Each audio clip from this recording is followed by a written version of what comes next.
महाशिवरात्रि। लोग कहते हैं यह शिवजी की शादी की सालगिरह है, लेकिन सच कहूं यह आधी अधूरी बात है। ये रात सिर्फ जश्न की नहीं बल्कि उस खौफनाक अंधेरे की गवाह है जब पूरी दुनिया खत्म होने की कगार पर थी। एक ही रात में 3 ऐसी घटनाएं घटी जिन्होंने ब्रह्मांड का नक्शा बदल दिया। जरा सोचिए, एक तरफ शादी की शहनाइयां थीं, तो दूसरी तरफ मौत का जहर, और तीसरी तरफ एक ऐसी आग थी जो ब्रह्मा और विष्णु का घमंड चकनाचूर कर रही थी। अगर आप यह वीडियो 16 फरवरी से पहले देख रहे हैं तो सावधान हो जाइए, क्योंकि आज हम शिवलिंग के प्रकट होने की वो कहानी सुनेंगे जिसे सुनकर आपके रोंगटे खड़े हो जाएंगे। कहानी पर आते हैं। एक बार ब्रह्मा जी और विष्णु जी में युद्ध छिड़ गया। दोनों लड़ रहे थे कि मैं महान हूँ। नहीं, मैं तुमसे ज्यादा महान हूँ। उनका यह घमंड जब दुनिया का संतुलन बिगाड़ने लगा, तब अचानक उनके बीच एक विशाल अनंत अग्नि स्तंभ प्रकट हुआ। वह आग का एक ऐसा खंभा था जिसका न कोई शुरुआत था न अंत। उस स्तंभ से एक भारी आवाज आई, जो मेरे आखिरी सिरे को खोज लेगा वही महान होगा।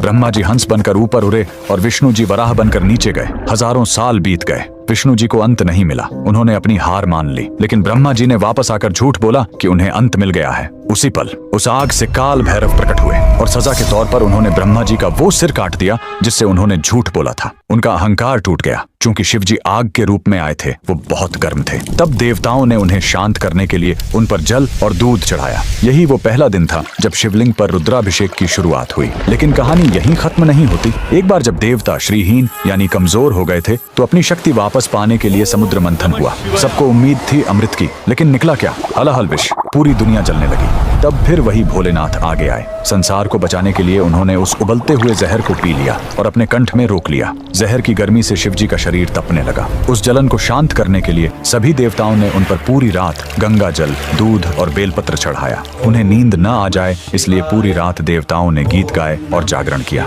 यही वजह है कि महाशिवरात्रि पर हम पूरी रात जागते हैं। लेकिन रुको, यह रात इतनी डरावनी भी नहीं है। इसी रात प्रेम की जीत भी हुई थी। जब माता सती ने अपने प्राण त्यागे थे तो शिवजी पूरी तरह टूट गए थे। वो वैरागी बन गए, दुनिया छोड़कर समाधि में चले गए। तब माता सती ने पार्वती के रूप में जन्म लिया। उन्होंने हजारों साल तक कठोर तपस्या की, सिर्फ अपने शिव को वापस पाने के लिए। आखिरकार भोलेनाथ पिघले। इसी महाशिवरात्रि की रात वो वैरागी फिर से दूल्हा बना और शिव शक्ति का मिलन हुआ। तो इस 16 फरवरी जब आप शिवलिंग पर लौटा भर जल चढ़ाएं, तो याद रखिएगा, आप उस आग को शांत कर रहे हैं और उस जहर के दर्द को कम कर रहे हैं। कमेंट में लिखें हर हर महादेव